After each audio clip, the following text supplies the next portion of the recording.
apa werdine tembung tirta pawitra di mahaning suci dene werdine kurang luwih mengkene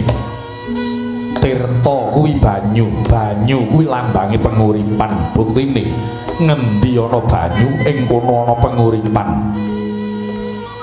banjur pawitra tegese bening wondene di kuwi tegese linuwih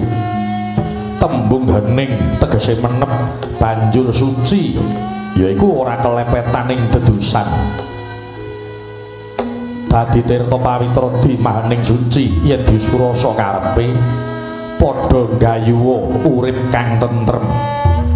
bisane urip tentrem kudu kanthi sarana menepke pikirane pamriye karben darbi daya linuwih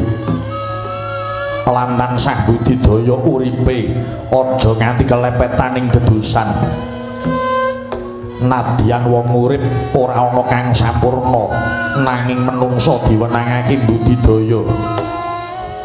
wong kuwi luwih becik budidaya tinimbang babar pisan ora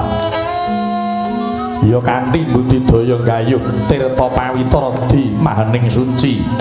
tegese jroning ati wis ana niat kang luhur kepengin menepake pikirane yen wis pikirane menep adate ora bakal kliru apa kang ditindakake sabab wis dipitung kanthi genep yen wis bisa mengkono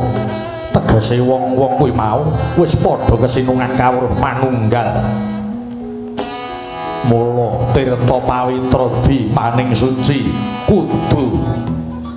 ditanjer ana batin karben uripe menungsa bisa tentrem lan ora numbuk bentus lakune